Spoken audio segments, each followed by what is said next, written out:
Welcome to another episode of Band Director Bootcamp, the podcast with productivity and wellness tips for busy band directors. I'm your host, Lesley Moffat, and I'm really grateful to be sharing this platform with you. As busy band directors, we know you don't have time to watch lengthy professional development webinars, so we share 20-minute tidbits with takeaways you can use to support you in this awesome profession in a healthy way. Today, we are talking to Cori Smith. She teaches at Curtis Junior High School in Puget Sound area, Tacoma area, as the 8th and 9th grade band director at Curtis Junior High. She's just completed a semester of interim director at Pierce College.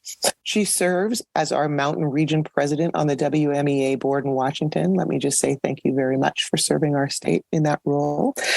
She's also the newly appointed director of Highline Community Symphonic Band, is the high brass coach for Tacoma Wind Philharmonic, and she's also a member of several other high quality ensembles around the Puget Sound area. So she is a rising star, just busting out of here. And I'm very, very grateful for you being here today with us, Cori. Thanks. Thank you so much for having me and for that lovely introduction. Oh, yes. I love to brag about the people on here. It's so cool. I'm so excited to see all the things people do. So what Cori's going to talk to us today, she's going to share 3 tips that have really helped her rehearse more effectively, be more aware of what's going on around in the classroom, and make better music with her students through a few things she has done. And they've been intentional, and she's really liked the results that she's gotten by doing this. And so, when you have some good results, we want to share those.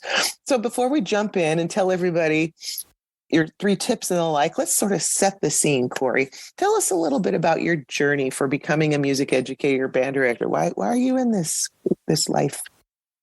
Well, working backwards, I love students, I love music, I love teaching, and I love teaching students music. So it's been a consistent love throughout my entire life, and it continues to be, and I hope it always is.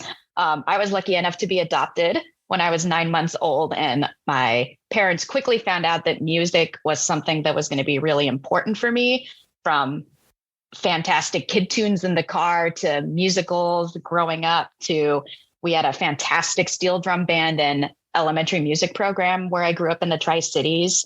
And then when 5th grade came around, our music teacher asked us, who wants to be in band? And I didn't even really know what band was, but it had something to do with music. So immediately my hand shot up and I was just destined to be a trumpet player, went through the whole thing, drum major 2 years out of the 4 in high school, kind of at a drum major camp, sitting around a campfire with Scott Reese and all these other drum majors, just had this moment of clarity, like, this is what I want to do the rest of my life. So that was around junior year, which is the perfect time to get a plan going. I wound up at the University of Montana and again, was drum major 3 out of the 4 years. I loved working in the Missoula County Public School system with the students while I was in college and then had my first job there. I've just been incredibly lucky to be surrounded by colleagues that are passionate, that are collaborative, that are innovative. And I feel like that's been inspirational and just helped me kind of define success for myself and pass that passion on to the students. That's a cool story. I love that. So we all aspire to have effective rehearsals and to be focused on what's going on in our classroom and not the email that we have to answer to the angry parent. And we want to help our students be the best music makers they can be. So the things that you're going to talk about today are some steps that you took to help you get there. So was this when you walked out of college, you're like, I'm going to make these things happen? Or did you get to a point that you had to develop some strategies? Did you have a reason for becoming a badass at this? I think eventually there became a point where I got quite busy. I mean, you read a laundry list of my roles, and it's just so easy to let your mind think about the to-do list of what do I have to do next? What didn't I get done? How am I going to spend my prep? What are we having for dinner? It could be personal life or life. And I just started to realize wow, that wasn't my best rehearsal, or, I could have given more. I feel badly for the students who didn't get to make their best music today. That's on me. I set the environment. I'm the captain of the ship.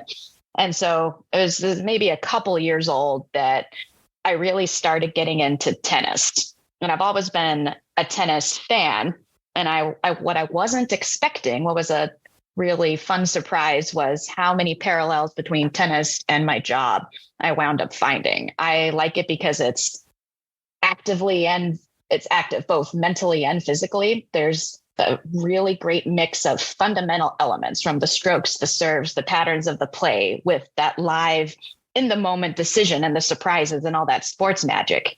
And I mean, that's exactly like good music making. There's scales and arpeggios and harmonic chord progressions and rhythms and all these patterns that we teach through fundamentals. And then it's all of that flexibility and emotion and nuance that come out of live music making.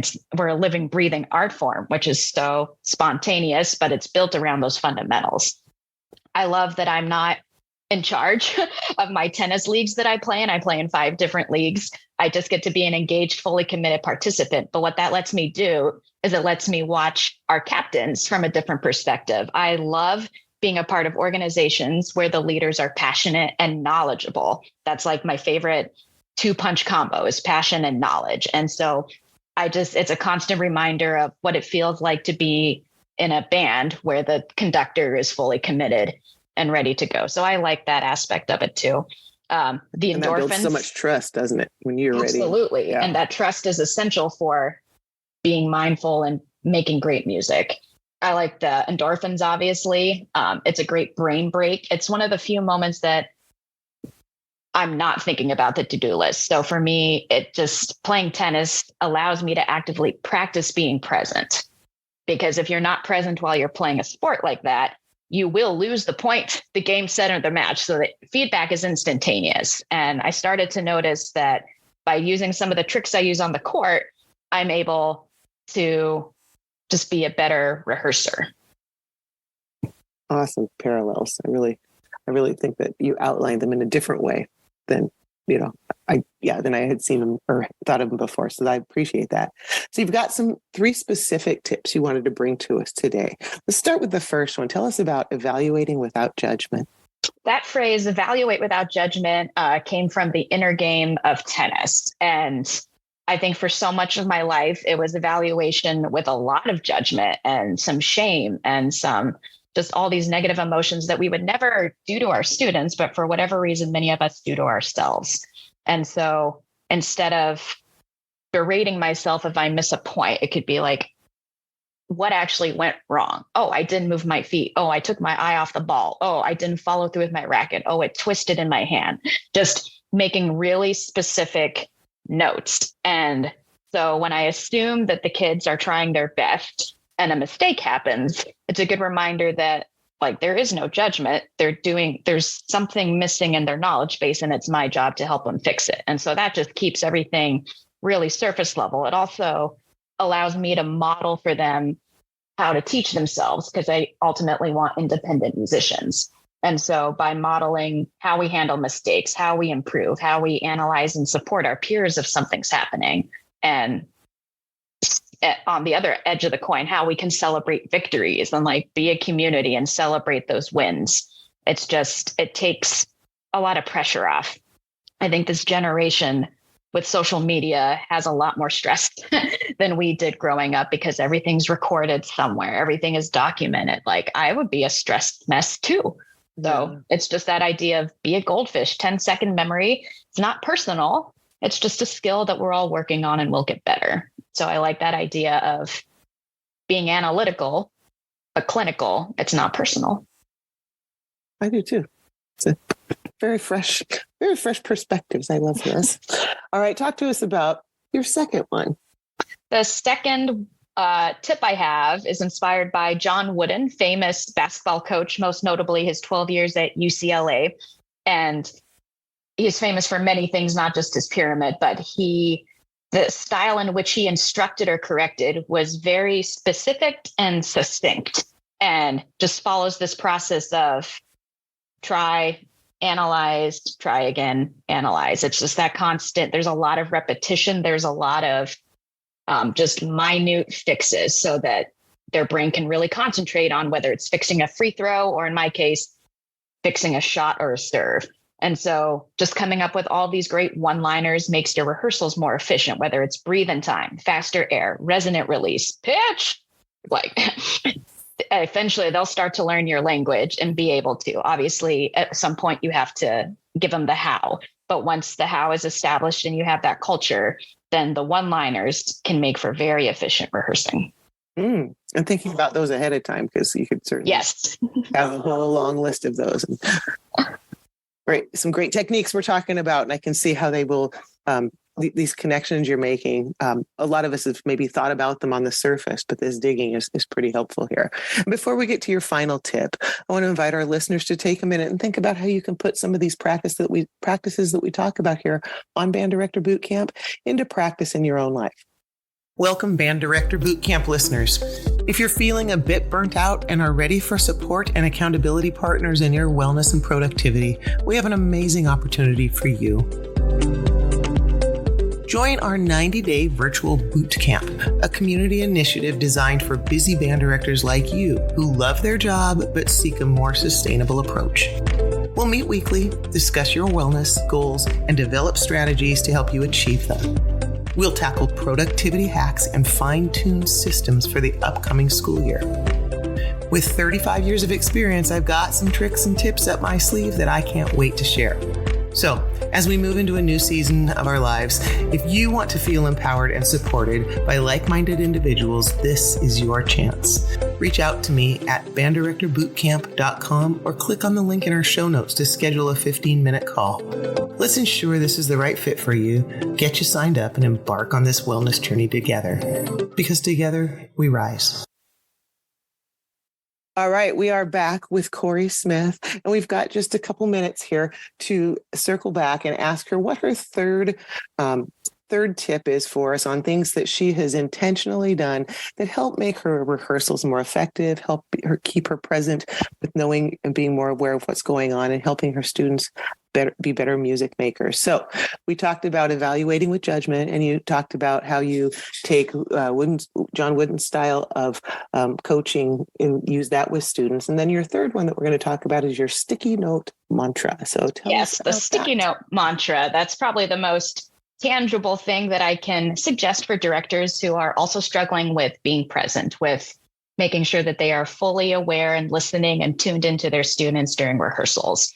When I'm on the tennis court, I realized I was missing a lot of points on the return of serve. And every time I could trace it back to, I just wasn't concentrating. I wasn't focused. So I came up with a mantra of when my opponent is serving, just to say focused. When they toss the ball, watch.